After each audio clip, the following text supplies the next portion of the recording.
Oxi, a frequência da literatura baiana. E aí, pivete?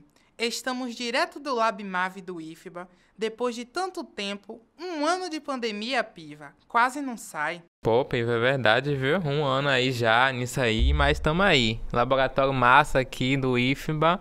E no nosso primeiro episódio, trataremos de ensaio, apresentado por mim, Michel Lopes, Por mim, o Ellison Silva. e Gal Meirelles. E para chegar, quebrando e amassando no nosso bloco, pegue a visão, Jean Paul. E aí, pivete? Vamos escutar a história de leitura do professor e poeta feirense. Pegue a visão aí, meu povo. Bora pegar a visão, povo. Chegue mais, Jean. Bom dia, boa tarde ou boa noite. É um prazer estar com vocês. Sou o professor Jean Paul D'Antonier, da UFES aqui de Sergipe. Quero agradecer o adorável e pertinente convite do Portal Oxa em nome dos envolvidos. Faço parte há algum tempo do portal, mas preciso e devo algumas atualizações, verdade. Se me permitirem, eu vou começar a dizer por que pertinente do convite. Por 2 motivos. O primeiro, porque esse projeto representa a qualidade de um trabalho na tentativa de reunir múltiplos lugares de fala, múltiplos lugares de escuta e, ao mesmo tempo, potencializar, né, o cruzamento de vivências e experiências leitoras, sejam elas nossas, dos que falam no podcast, sejam elas de vocês, daqueles e daquelas que escutam. O segundo motivo, né, e de certa forma faz parte da minha fala enquanto sujeito, enquanto cidadão, enquanto docente, então da minha fala política, enquanto agente de resistência nesse sentido, é que estamos vivendo uma distopia, né, que se estende do golpe de 2016 até aqui, de 2018 então, até aqui nesse dias, onde ciência, onde educação e onde o papel da leitura são subjugados, de certa forma são retalhados e são ameaçados pela violência da ignorância e por uma ignorância que quer continuar sendo violenta o tempo todo. Então eu não posso deixar de falar disso. E então essa ação do portal é um lugar de resistência também ao propiciar esse encontro, porque isso é um encontro. Falar um pouquinho da minha história leitora e tentarei ser breve, né? Em 10 minutos, já tem 2 praticamente. Eu vou começar pelo livro que me abriu o caminho no gênero de ensaio, que é exatamente Dores do Mundo, do Arthur Schopenhauer. Da adolescência, né, entrando na adolescência até chegar à minha fase adulta, eu me tornei um misantropo de certa forma, né? Desprezar a humanidade, estar alheio ao mundo, na solidão que sempre me foi prazerosa, mesmo que fosse angustiante também me era prazerosa, me fez dialogar e encontrar as dores do mundo de Schopenhauer, comprado numa banca de meio de rua de Feira de Santana. Era um livro da coleção Universidade, da Edições de Ouro. Um livro bastante abatido pelo tempo, né, e pelo uso, e eu tenho até hoje. E Schopenhauer dialogou comigo com feedback espiritual. Todo livro tem que ter um feedback espiritual com o seu leitor. Se aquele feedback espiritual não acontecer, não adianta você forçar a leitura. Ela não acontece, né? Ela não é vivenciada. Você tem que deixar ele de lado ali, daquele feedback que você pega novamente. Você viu, Ellison? O cara já chega metendo uns conceitos de distopias, misantropias. Rapaz, você tá ligado o que é misantropia?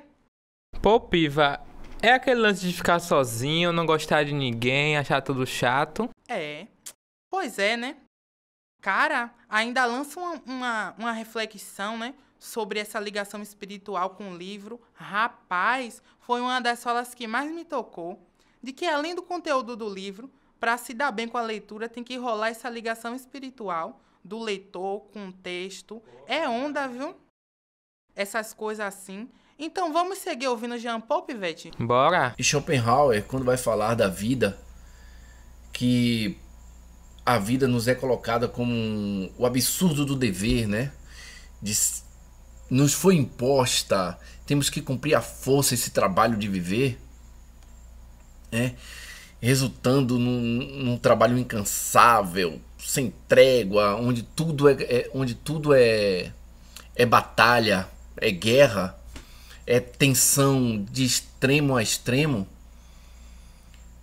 Isso condicionou ou condiciona a ideia de pessimismo, né? Então naquela época eu me tornei mais pessimista do que eu era a partir desse livro, e que me foi encantador e me é até hoje, de fato, porque a misantropia em mim foi aliviada quando eu me tornei pai, né? Mas só colocar algumas páginas por cima dela, não quer dizer que eu deixei de ser. Só que o Schopenhauer, nas Dores do Mundo, vai falar também de amor, vai falar de política, né? Vai falar de religião, vai falar de morte, um tema que é bastante interessante. E essa ideia, né, de manter o esforço de um curto espaço de tempo, porque a vida para Schopenhauer é um curto espaço de tempo, ele está certíssimo, né? Essa ideia miserável, suportável para ele é trazer essa angústia. Mas diante de toda essa força de pessimismo, diante de toda essa força brutal da vida que é um dever, existia uma coisa peculiar nas Dores do Mundo, que também dialogava comigo e dialoga até hoje, e abriu meu espaço, e abriu espaço para me tornar de certa forma um poeta, para eu escrever, que é exatamente a arte. Em determinado momento, o Schopenhauer, nesse livro As Dores do Mundo, vai falar que a arte é uma redenção. Então, diante de todas as angústias, diante de todas as dores, diante de todo o pessimismo, né, e diante de toda a verdade, mesmo sendo pessimista diante da vida, porque também é uma verdade, para ele, a arte era uma catarse, era uma purificação, como é, né, para o artista. A arte livra da vontade e livra da dor, né? Então, para o Schopenhauer, que eu me lembro bem, a arte o encaminhava para imagens de encanto sobre a vida. A arte como purificadora, isso é importantíssimo, né, para me estimular a me entender como um sujeito, a me entender como adolescente, a me entender depois como adulto e a me entender depois como um profissional, porque foi isso que, de certa forma, a partir de Schopenhauer, me encaminhou a ser docente em letras, sem nenhuma sombra de dúvida, porque poucos anos depois, questão de 1 ano, 2 anos depois, um professor de história, em uma quarta-feira, no colégio estadual, falou que ser docente era ajudar a modificar pessoas, modificar mentes. Ali foi o pontapé final para eu decidir ser docente. Esse é um pouco da minha história com um ensaio. Claro que outros ensaios depois me chamaram a atenção e foram balizando mais ainda um pouco essa história de essa narrativa teórica, né, ensaística em cima do pessimismo. E hoje, se eu fosse indicar algumas leituras para vocês nesse gênero, eu indicaria para vocês que estão iniciando a literatura, por exemplo, para entender um pouquinho o que é literatura, eu indicaria um autor chamado Antônio Companhon, Literatura para Quê? Indicaria o Jorge Luiz Borges, 5 Visões Pessoais. Indicaria com todo fervor, porque é um teórico que eu me deleito há muito tempo e gosto, Jean-Paul Sartre, As Palavras. Leiam Sartre, vocês vão gostar. Indicaria, principalmente para essa distopia que estamos vivendo, e são realmente livros ensaísticos, são livros curtos, além desses que eu já citei. Leiam um autor chamado Byung-Chul Han. Leiam 2 livros inicialmente dele, chamados Sociedade da Transparência e Sociedade do Cansaço.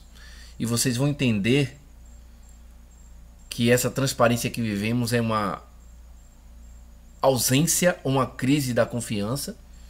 E vocês vão entender que essa sociedade do cansaço é exatamente a construção que nós fazemos de nós mesmos pela sociedade que nos cobra de objeto, de coisificação de desempenho. Nós somos coisificados pela ideia de vencer. E, para mim, a literatura que o ouvinte não pode morrer antes de ler, desculpa porta-wash, mas eu poderia citar várias. Eu vou citar somente 2 de um único autor e brasileiro. Primeiro livro é Um Copo de Cólera e o segundo, Lavoura Arcaica, do Raduan Assar. São 2 obras de um único autor que vocês não podem deixar de ler antes de morrer.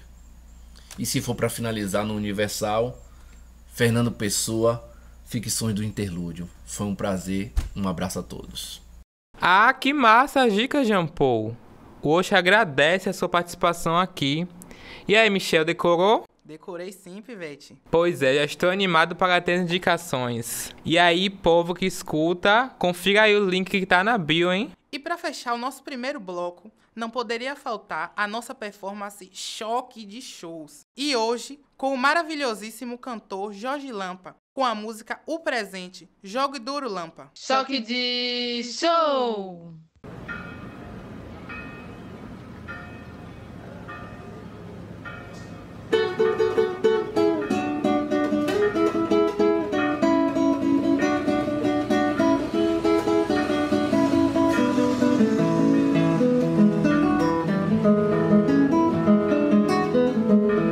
Iemanjá devolveu um lindo buquê de flor que até me pareceu aquele que a gente entregou.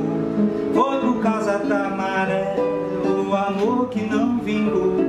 Se o amor é como uma maré, onda que vai a maré, onda que vem a maré, onda a maré.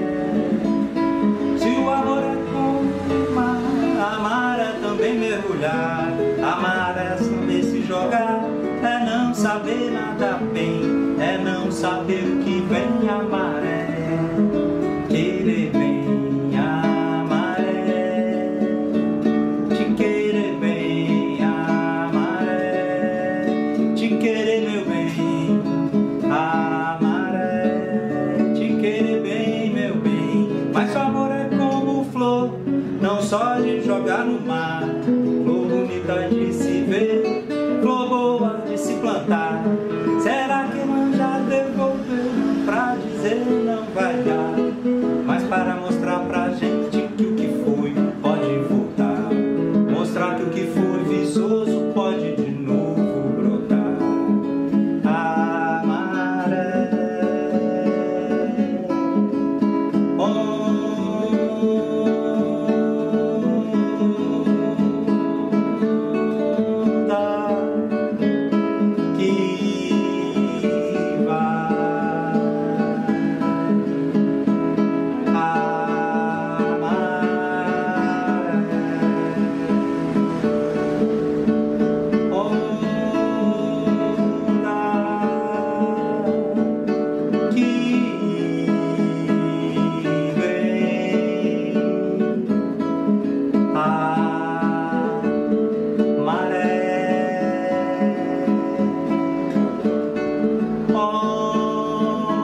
É tão massa como a religiosidade está nessa canção. Transmite uma paz, talvez seja por trazer essa lembrança do mar, né? Causa esse prazer sensorial, Pivete, do balanço das ondas. É perfeito.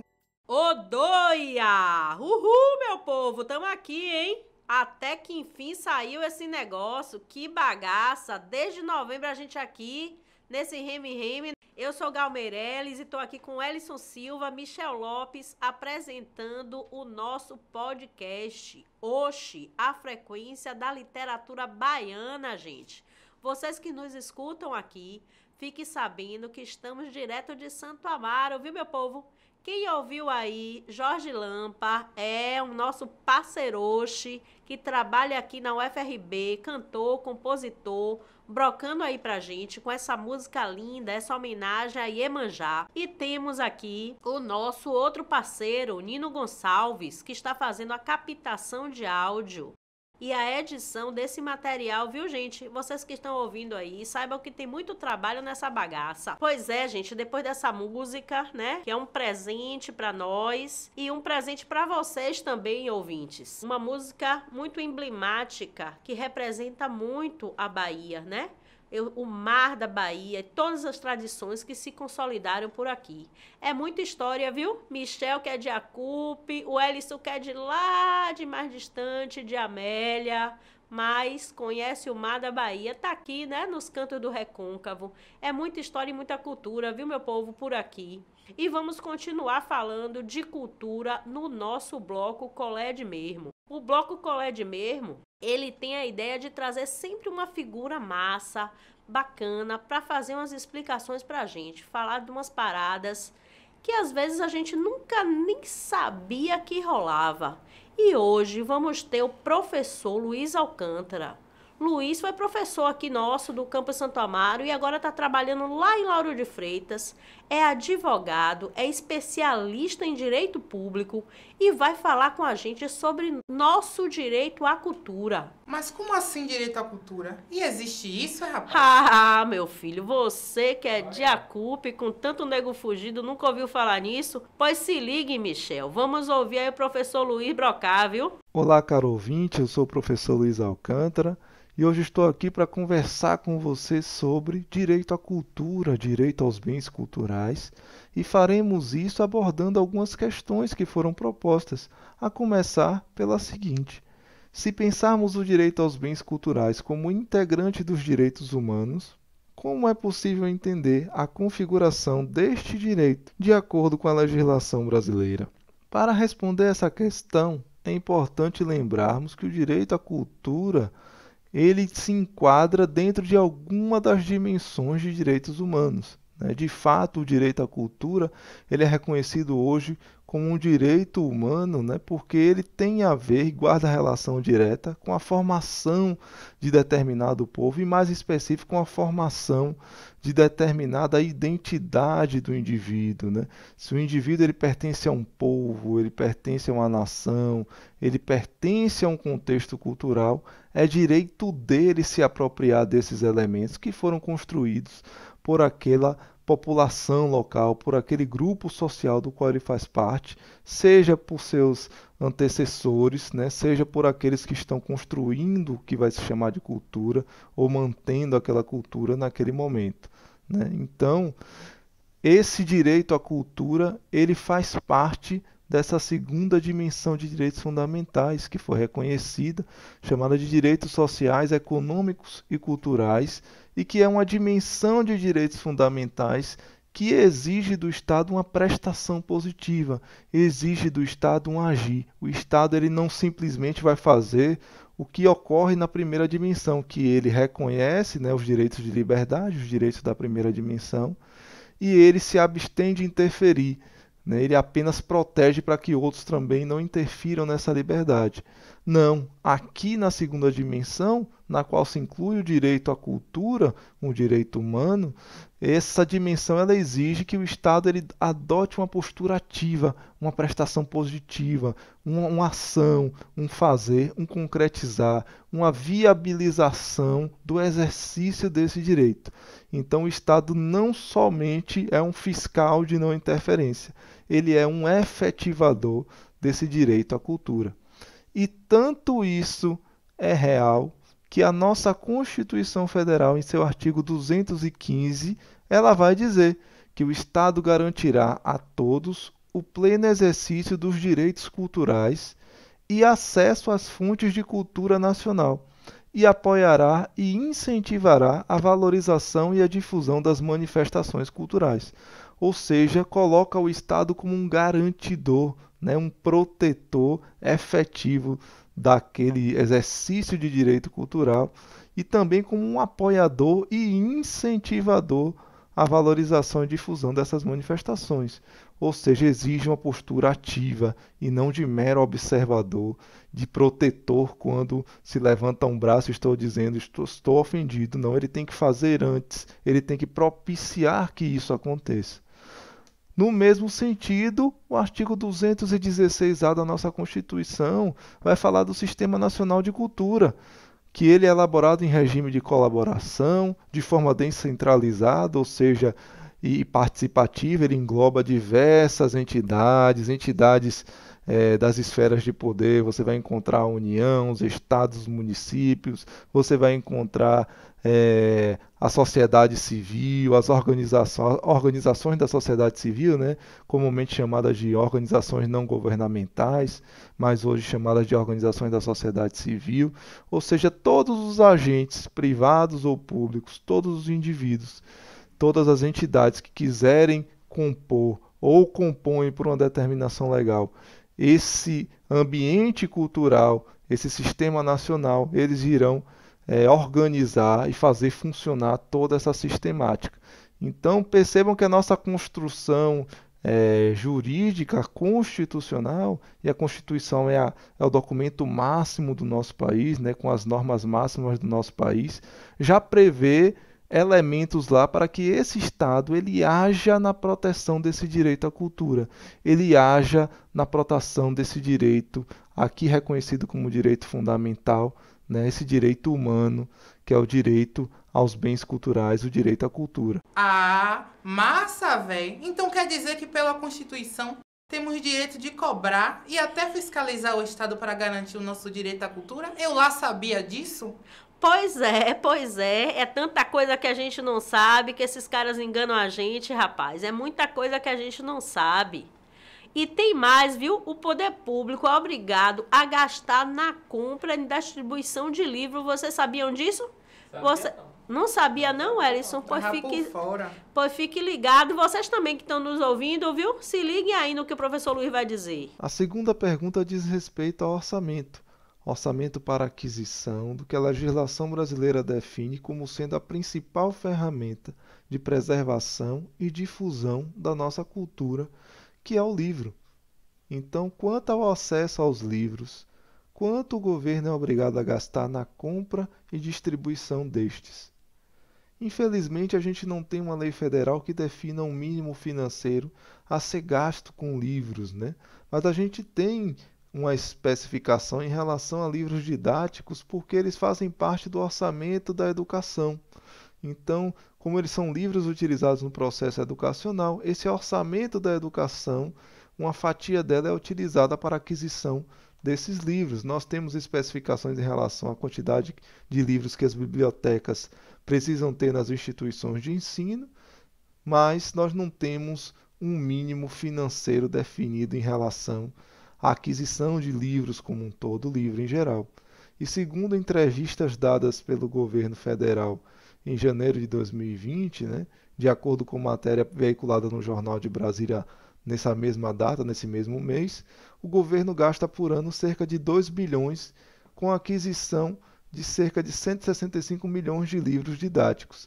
Então, a média de gasto é de 2 bilhões de reais anuais. Ah, rapaz, tem lei que obriga o governo federal, estadual e municipal a abrir biblioteca, sabia? Se liga aí nessa outra conversa de Luiz. A terceira pergunta envolve as bibliotecas. Existe uma lei que obriga o governo, na esfera federal, estadual e municipal, a abrir bibliotecas? Existem leis federais nesse sentido, com definições de obrigações nesse sentido, mas é importante desde já dizer que estados e municípios, eles podem sim maximizar essas obrigações que estão impostas, ou seja, eles podem prever mais. Se a legislação diz que que é obrigatória a criação de uma biblioteca, por exemplo, eles podem dizer em suas legislações próprias que é obrigado a abrir 2, 3, 4, desde que eles entendam pertinente e assim criem suas respectivas leis para terem vigência nos seus respectivos territórios, né, o território do estado ou do município. Então, de lei federal, o que é que se tem? Temos a Lei 13.696 do ano de 2018, que é a lei que institui a Política Nacional de Leitura e Escrita, e segundo essa lei são objetivos dessa política democratizar o acesso ao livro e aos diversos suportes à leitura por meio de bibliotecas de acesso público, entre outros espaços de incentivo à leitura. Mas as bibliotecas estão ali como um espaço definido central. Então, essa obrigação de criação já está aqui. Como eu havia mencionado na primeira questão, a prestação do Estado tem que ser positiva. Por isso, essa obrigação está sendo aqui imposta como algo a ser efetivado, a ser colocado em prática. Não é uma mera ideia, né, de que a leitura deve ser difundida, né, um mero conceito, e sim uma obrigação do Estado, da qual você pode exigir. Temos também a Lei 12.244, do ano de 2010, que dispôs sobre a universalização das bibliotecas nas instituições de ensino do país. Segundo essa lei, as instituições de ensino públicas e privadas de qualquer sistema de ensino do país contarão com bibliotecas. Então, tanto a instituição pública quanto a privada têm por obrigação ter biblioteca. E para os fins dessa lei será obrigatório um acervo de livros na biblioteca de, no mínimo, um título para cada aluno matriculado. Então, tem aí uma definição numérica do mínimo que deve contar uma determinada biblioteca. Lembrando que essa lei, quando ela entrou em vigor, lá no ano de 2010, ela previu que isso deveria ser efetivado num prazo de 10 anos. E esse prazo acabou no ano passado, ou seja, no ano de 2020. Então, todas as bibliotecas das instituições privadas ou públicas já precisam existir, já deveriam existir, ou estarem concretizadas até o ano passado. Se existe alguma biblioteca que não está descumprindo essa lei claramente. Se eu, então, um estudante, chego lá na escola e não encontrar um livro ou uma biblioteca, como é que eu faço para ter meu direito garantido? A quarta pergunta envolve o direito ao acesso ao livro, o direito ao acesso à biblioteca, ou seja, o exercício desse direito em si. Então, se um estudante chega numa escola e não encontra livros ou bibliotecas, como ele pode fazer para ter o seu direito garantido? Ele pode começar solicitando do gestor escolar a informação sobre quais medidas foram adotadas para resolver essa situação. E não sendo satisfatória a resposta desse gestor, caso ela não indique medidas que foram adotadas em concreto, com prazos para a solução, você pode partir para as medidas que eu vou mencionar agora adiante. Por que você pode partir? Porque já é uma obrigação dessa instituição, seja ela pública ou privada, existir essa biblioteca em funcionamento, como eu expliquei na resposta à pergunta anterior. Todas as instituições elas já precisam ter uma biblioteca com no mínimo um título para cada aluno matriculado. Então, não sendo satisfatória essa resposta do gestor escolar, você pode registrar o fato por escrito junto ao Fala Brasil, fala.br, que é uma plataforma integrada de ouvidoria e acesso à informação do governo federal, e você entra nessa plataforma no site e tem lá o campo reclamação bem grande, atualmente aparece no lado direito, e registra a sua reclamação lá nesse sentido, explicando qual é a escola, qual é o local e qual é a situação da qual você está reclamando. O segundo caminho que pode ser adotado também em paralelo, é denunciar o fato diretamente ao Ministério Público responsável. O terceiro caminho, se for uma pessoa com insuficiência de recursos, né, se encontrando em situação de possível assistido da Defensoria Pública, é buscar o auxílio da Defensoria Pública, que é um órgão importantíssimo e que tem auxiliado muito na concretização de direitos difusos e coletivos. Eu tô com uma dúvida aqui empilhada. Como se organizam os setores que tratam a leitura no Brasil? Essas coisas de iniciativa privada, terceiro setor e redes públicas, quais as obrigações de cada um? Isso tá encucado aqui na minha cabeça que eu tô uma dúvida doida. Vamos ouvir Luiz aí de novo. A quinta pergunta é: como se organizam os setores que tratam da leitura no Brasil? A iniciativa privada, o terceiro setor e redes públicas. Bem, nós temos o Plano Nacional do Livro e Leitura, o chamado PNLL, né, que é a sigla, que foi um plano que consolidou o resultado de um conjunto de sugestões de diversas camadas da sociedade e do Estado. Então a gente teve envolvida na elaboração desse plano, né, os educadores, bibliotecários, universidades, especialistas em livro e leitura. A gente teve organizações da sociedade civil, a gente teve órgãos federais, estaduais, municipais. Então todas as camadas de todas as esferas, seja ela pública ou privada, essas instituições, esses setores e grupos, eles fizeram parte da instituição desse plano nacional. E esse plano hoje ele funciona à base da execução de projetos e programas com ações partidas tanto por parte do Estado, né? Elas partem do Estado, principalmente, como eu mencionei, a uma prestação positiva, quanto por instituições vinculadas ao setor privado, né? Ou também a braços do Estado, na administração indireta, a organizações da sociedade civil mediante assinatura de termos de adesão. Então, todo esse sistema e todos aqueles pertencentes a esse sistema, seja por adesão ou seja por ser um membro nato, como é a responsabilidade do Estado, né? Eles vão atuar na execução desses projetos e programas para a consecução dos fins desse programa nacional. E quais são os eixos em que esse programa nacional ele trabalha? Ele trabalha no eixo da democratização do acesso, ele trabalha no eixo do fomento à leitura e formação de mediadores, ele trabalha na valorização institucional da leitura e incremento de seu valor simbólico, e trabalha também com o desenvolvimento da economia do livro. Então são esses eixos que são a base motriz, né, de onde emanam as ações aí desses projetos e programas que são executados por todos os integrantes desse Plano Nacional. A Lei 13.696 de 2018 foi a lei que instituiu a Política Nacional de Leitura e Escrita, trazendo menção a esse plano em um dos seus artigos e definindo questões relacionadas a ele, a exemplo do decênio, né? Ou seja, a cada 10 anos ele vai ter que ser reelaborado de acordo com o contexto social vigente. Bacana tudo isso, hein? Coisas boas aqui a gente aprendendo, a gente sabendo. Iniciaremos agora o terceiro bloco, né? Então, quem vem aí? Kátia e Igor. Bora lá! Hoje falaremos sobre o gênero ensaio, que teremos o escritor Igor Rossoni e a escritora Kátia Borges. Ó pra aí que lacre, chegue mais Kátia, chegue mais Igor, podem ficar à vontade. O que é um ensaio de uma crítica literária ou um ensaio literário, Kátia? Um ensaio de crítica literária ou ensaio literário, ele é essencialmente uma reflexão sobre determinado tema, né? Porém, essa reflexão, embora ela possa ser opinativa e, em essência, seja, ela deve ter bases sólidas de argumentação, né? E ela se insere dentro de uma tradição ensaística. Então, nós não podemos comparar, por exemplo, com os textos que nós vemos publicados hoje em jornais, né? Esses são textos mais ligeiros, digamos assim, e mais palatáveis, né?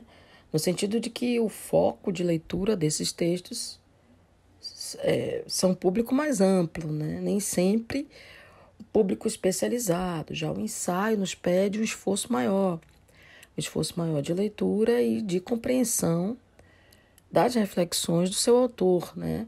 Bem como do objeto estudado. O bom ensaio de crítica literária, ou ensaio literário, é aquele que nos põe diante de uma reflexão que dialoga com toda a tradição ensaística do gênero.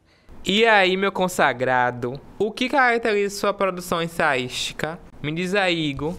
Para responder a esta pergunta, eu vou pedir licença e ler um pequeno trecho em que escrevi um de meus livros, que depois, na terceira questão, vou destacar com mais abertura, sobre exatamente esta pergunta. Assim, iniciar reflexão acerca do universo poético é sempre uma atitude pautada por dupla sensação: prazer e doce mistério. Pelo prazer, o fato é centrado no grande motivo da literatura e na paixão maior, a poesia. Em virtude do prazer da poesia, propõe-se, neste caso, a fim de caracterizar o modo como eu construo o meu texto ensaístico, ele se manifesta como exercício de composição, de tratamento de linguagem, na tentativa de estabelecer um diálogo entre as expressões analítica, portanto, de teor racional, reflexivo, e poética, portanto, criativa e inventiva, por intermédio de um trabalho de linguagem que mais se aproxime do poético do que propriamente do dissertativo.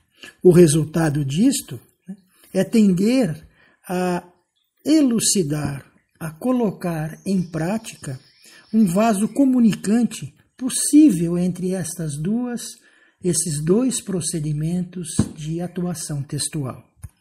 No tocante ao dito doce mistério, ele se faz premente, pois toda obra de arte, ao meu ver, encontra-se ao menos um passo-luz à frente de qualquer manifestação crítico-analítica que se postule sobre ela. Assim, verter pensamento a respeito do estatuto da poesia, do estatuto literário, reanima o espírito da gente, ainda mais em tempos como os presenciados atualmente. O homem carece de poesia. As ideias carecem de poesia. E é exatamente este aspecto poético que busco atingir na minha produção ensaística. Exercitar um trabalho de linguagem em que esses dois elementos flexivelmente se amalgamem, se misturem. Dessa mistura é que me advém o prazer que sinto em produzir este tipo de construção textual. E imagino também que no âmbito da leitura de textos dessa natureza, essa qualidade de prazer se aproxime também do receptor. Eu sempre escrevo com esse ensejo, para sentir prazer e para, por intermédio do meu texto, proporcionar prazer para os leitores. Chegue mais, Kátia. Fale pra gente do seu trabalho sobre a literatura baiana. Bom, a minha produção ensaística, ela é ainda muito pequena, digamos assim, né? Mas ela poderia ser caracterizada pelo meu interesse profundo na literatura da Bahia. Tanto na formação dessa literatura, a gente pode falar nos anos 20, quanto no desenvolvimento dessa literatura ao longo das décadas, né? Então me interessa muito especificamente a produção literária da geração Mapa, que eu estudei no doutorado. Me interessa profundamente os anos de 1956 em diante, até 1965, né? Quando Salvador passou por uma grande transformação cultural, né? Me interessa muito a recepção do modernismo paulista na Bahia, né? Como essa recepção do modernismo paulista na Bahia se deu. Então, o que eu posso dizer é que o que caracteriza a minha produção ensaística é um interesse muito grande pela literatura. Esse é o campo, assim, que realmente me mobiliza. E você, Igor? Me diga aí, Pivete, teve alguma motivação ou temática para a sua produção dos ensaios? Porque eu fico assim pensando, cada texto massa, né? Como ele surgiu da cabeça do autor, como é que ele produziu aquilo, se teve alguma coisa específica para a criação do texto? Me fala aí um pouco. De certo modo, né, o encerramento de minha resposta anterior vai apontar exatamente para essa questão. O que me motiva, na verdade, é sempre o trabalho de linguagem utilizado para processar, para efetivar uma análise em um dado objeto literário. A busca da aproximação do modelo dissertativo ao modelo poético é que vai causar exatamente em mim a motivação e o prazer necessários para efetivar a tarefa. Por isso, na verdade, eu nunca me preocupo com o tema, na verdade, não é? Embora o tema sempre esteja presente, né?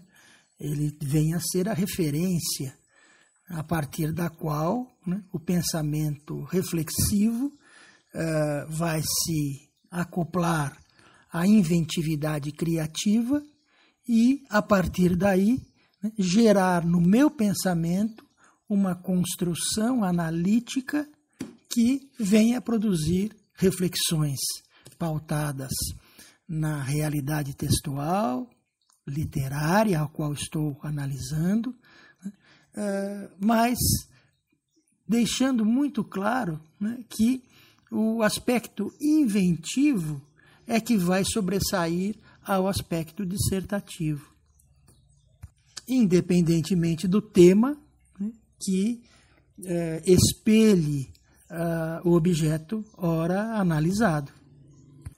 E como é que isso se estabelece? Né?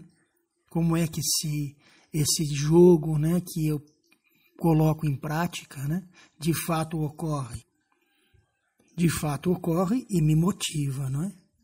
No meu caso, em particular, é estabelecer um jogo analítico que vai partir do trabalho de linguagem utilizada pelo narrador, caso seja um texto narrativo, um texto em prosa, ou então da voz lírica, caso seja uma análise de um poema ou de uma instância poemática, né, que eu venha a me propor ensaiar.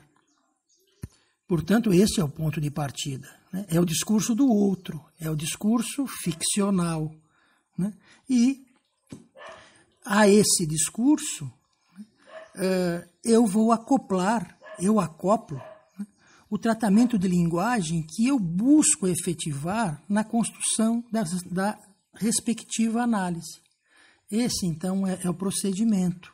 Eu parto sempre, né, da qualidade dos discursos apresentados literariamente e, a partir daí, né, promovo a minha atuação retórica de linguagem analisando aquele determinado discurso, né? E então, amalgamam-se os dois elementos em harmonia, né? O meu reflexivo e advindo, né, do procedimento criativo posto à prática pelo narrador ou pela voz poética. Portanto, trata-se sempre de um trabalho de duas mãos, né? O de procedência e o de destino. O resultado final é, na minha opinião, um ensaio motivado pela reflexão e pelo prazer criativo. Sim, Igor, mas me diga aí, eu queria que você contasse pra gente sobre os textos, os livros importantes nos dias de hoje. Dê a ideia aí, cabeça, de textos e livros para os ouvintes conhecerem melhor. Eu acho que muita gente ficou curioso para conhecer um pouco sobre esse tipo de texto. E por fim, a terceira pergunta. destaque textos e livros de sua produção para que o ouvinte possa conhecê-lo melhor. Bom, aqui então eu vou determinar dois formatos, né, distintos de obras publicadas, né, tendo por base o ensaio. O primeiro deles, né, é exatamente a somatória de vários ensaios sobre um mesmo assunto. Né? Trata-se do livro Zen e a Poética Autorreflexiva de Clarice Lispector, né, em que eu apresento sob né, a modalidade ensaio, né, uma série de artigos denominados aqui no caso por capítulos, né, em duas partes, em que eu procuro pensar criativamente sobre a relação entre a linguagem praticada por Clarice Lispector ao longo da obra que ela produz, né, e uma forma de pensamento oriental calcada na prática zen budista. Esse livro ele foi publicado pela editora Unesp no ano de 2002. Outra obra dentro desta modalidade, quer dizer, ensaios produzidos sobre um mesmo tema, eu tenho um livro intitulado Fotogramas do Imaginário, Manuel de Barros, Ensaios. É um livro publicado pela editora Vento Leste, aqui de Salvador, em 2007. E ele versa sobre uma única obra de Manuel de Barros, o livro Ensaios Fotográficos, publicado em 2000. Nessa obra, eu construo um ensaio sobre cada um dos poemas que compõem o livro Ensaios Fotográficos, do Manuel. E a partir daí vou tirando conclusões associativas a ponto de chegar numa equação final, né, em que consigo detectar, por intermédio desses ensaios, qual é o procedimento, qual é o projeto de construção de toda a obra manuelina. Esse livro tem uma particularidade que para mim é importantíssima. Na oportunidade, nós mandamos o livro para o Manuel. Isso foi, ele já estava doentinho, né, ainda em 2007, né, ou melhor, já em 2007, né? Ele estava doente já, depois ele vai falecer em 2014, se eu não me engano, né? E uns 15, 20 dias depois ele manda uma carta para a gente, né? Dizendo mais ou menos assim: recebi sua formosa carta e os fotogramas imaginários do Igor.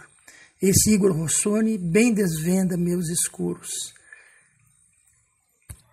e limpa o fundo escuro de meus versos. Rapaz, isso é magia.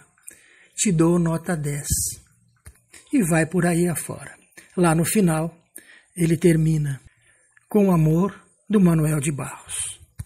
Isso não tem preço, né? Isso não tem preço. Esses ensaios, antes deles serem conjugados numa obra, né, eles foram produzidos, né, durante algumas semanas, várias semanas, né, praticamente 2 anos, né, em um periódico no interior de São Paulo, né, em que toda semana eu apresentava um desses ensaios. E depois, no final, né, juntou-se tudo na obra Fotogramas do Imaginário, Manuel de Barros. Dentro dessa mesma modalidade, né, também publicado pela editora da Universidade Estadual de Feira de Santana, em 2016, né, eu publico mais uma coletânea de ensaios sobre o mesmo tema. O livro se chama Transfiguração Poética do Espaço em Guimarães Rosa e claro, Manuel de Barros, que é a grande paixão da minha vida, é o amor da minha vida.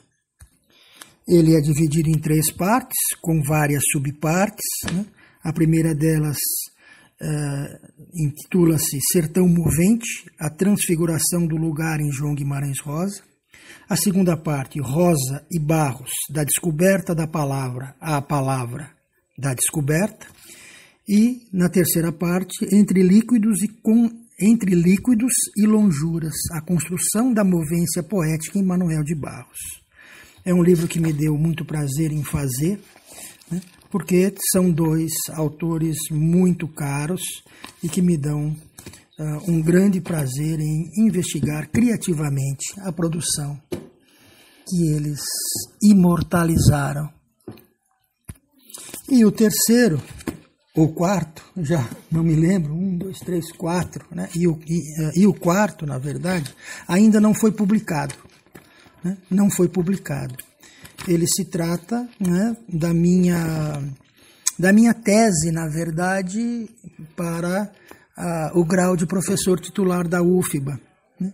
E é um livro, né, chamado de Espacialidades Discursivas da Ironia, Machado de Assis e Antônio Gedeão. Ele segue o mesmo padrão dos anteriores. Né? Aqui eu tenho 2 assuntos. Né? O estudo sobre a obra de Machado de Assis e o estudo sobre a obra de Antônio Gedeão, a obra em prosa de Antônio Gedeão. Mas o motivo é o mesmo, né?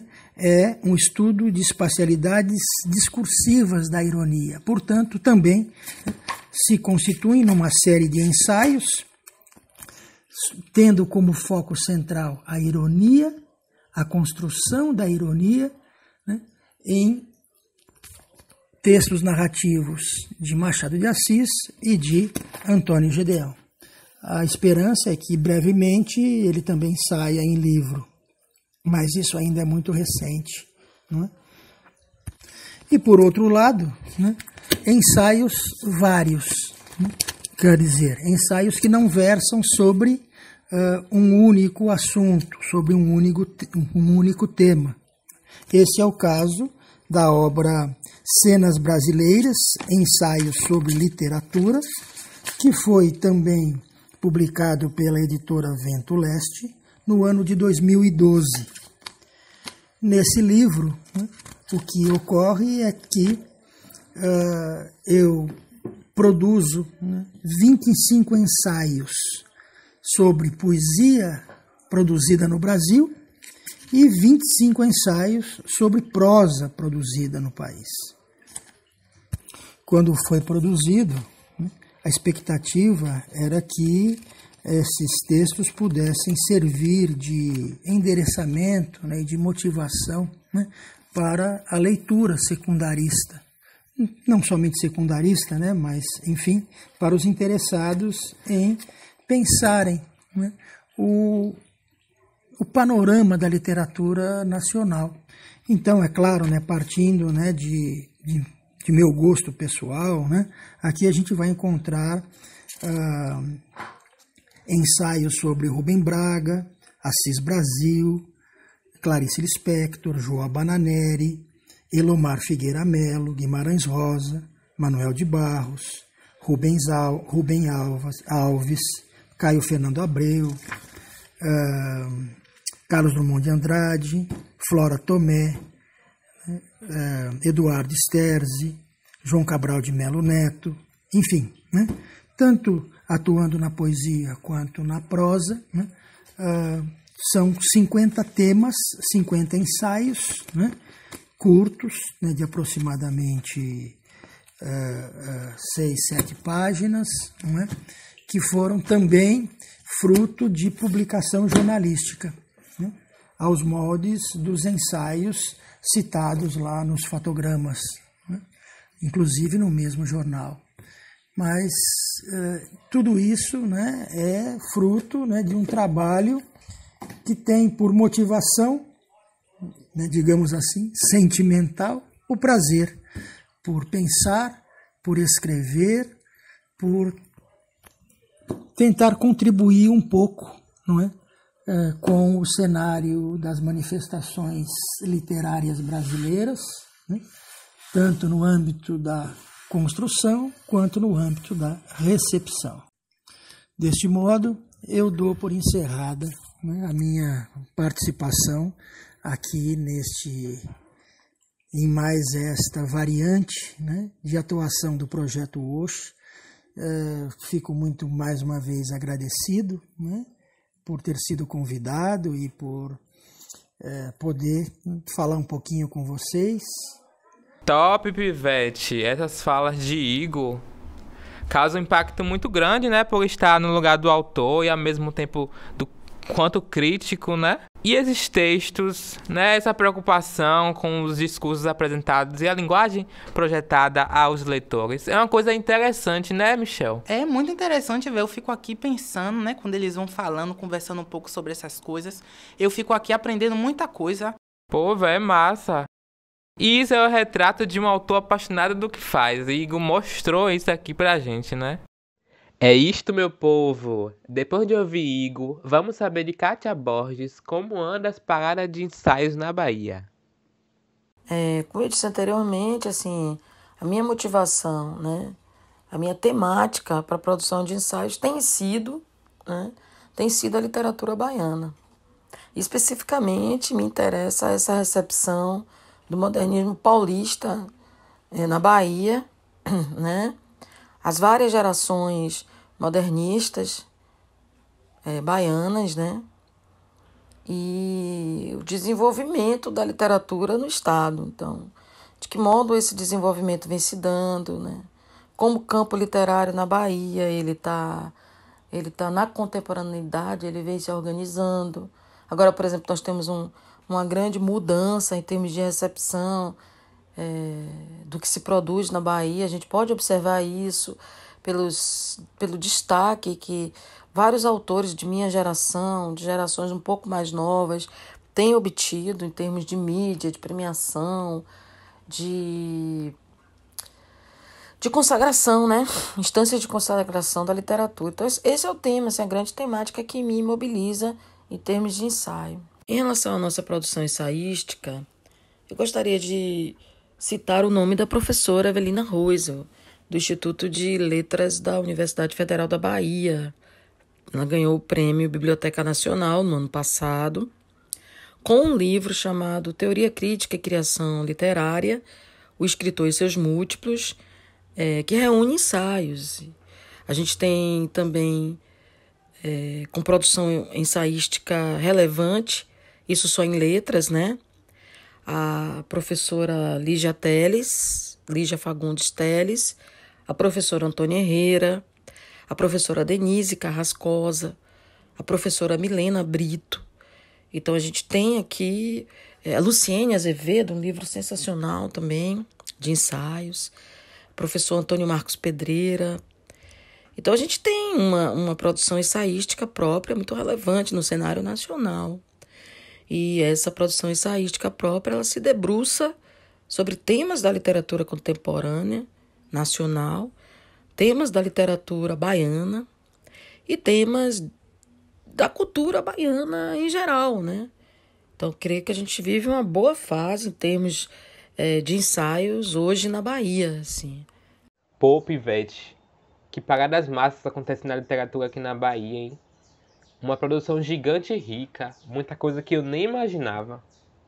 Bom, em relação à nossa produção de livros ensaísticos, digamos assim, eu já citei o da professora Evelina, que eu considero bastante relevante, mas a gente não pode esquecer, por exemplo, de Contemporaneidades Periféricas, que foi organizado pelo Jorge Augusto, da editora Organismo, e que vai reunir vários e vários ensaístas abordando temas relativos à literatura baiana, né?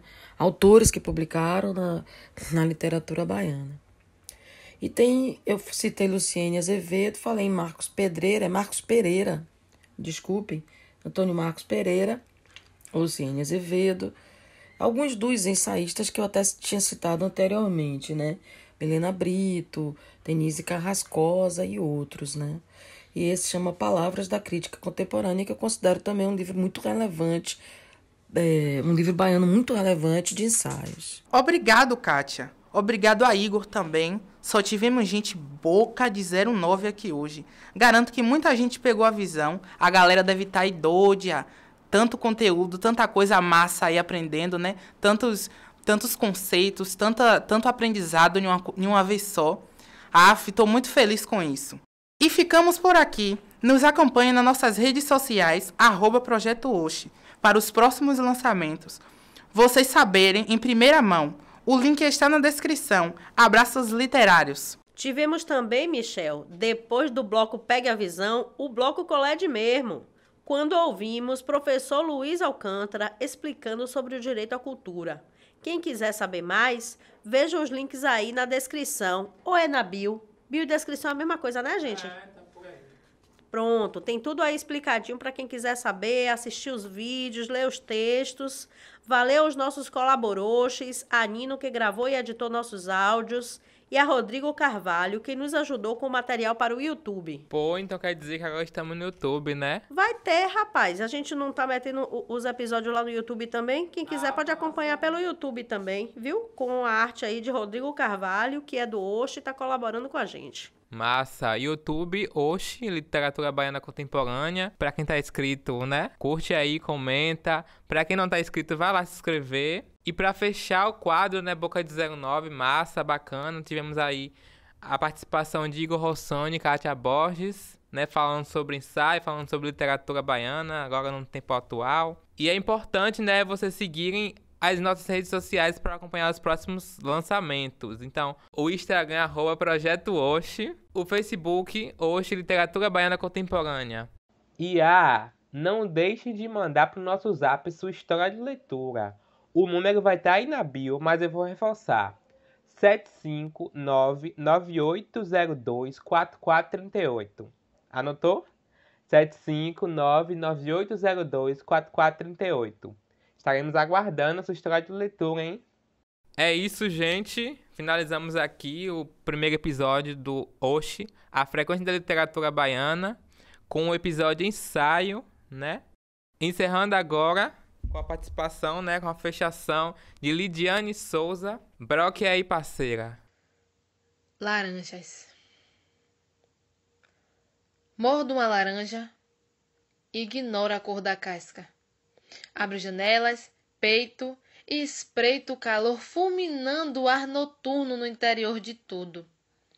Certos livros recusam afetividades excessivas, por isso escrevo, conto como nasci do delírio alheio, especulo, atenção ao impasse. A quem pertenço entre os dois lados da rua, a quem me assemelho na ambígua história dos meus passos. Restam-as agora as laranjas reluzentes, laranjas doces, laranjas postas na pia, iluminando o meu desejo de cortá-las, abri-las, chupá-las como a como. Pondo em suspense meu mal-estar, alcançar o outro lado da rua, porto partido, perdido, entre prédios comerciais e elevadores de serviços. Estas são as minhas grandes laranjas. Só não sei de herança. Eram os travestidos? Sem direito à escolha no balcão de retalhos, sou o que pareço e não sei o que sou. Com que remendos remendar o meu verso, meu avesso, meu reflexo fatal, que desliza agora ao sabor das louras laranjas. O que há de possível? É apenas um rastilho de realidade por cima de tudo, na superfície das rugosas laranjas do destino. O que há é apenas um papel carbono sob minha mão, neste instante de instantâneos imperfeitos, deitados fora como quem arremessa pela janela, bagos de um sonho sem retorno. Este é o poema Laranjas, do livro Trabalhos do Corpo e Outros Poemas Físicos, do escritor Sandro Ornelas. Eu sou Lidiane Souza, mulher preta, atriz, encenadora, estudante de direção teatral na Universidade Federal da Bahia, UFBA, integrante do Projeto Oxi, Literatura Baiana Contemporânea, e arteira do grupo de teatro Novos Arteiros. Minha arte está atrelada à literatura, ao trabalho do corpo, à feminilidade e a tudo que me motiva. Sou água, sou energia, sou movimento. Eu sou Lidiane Souza.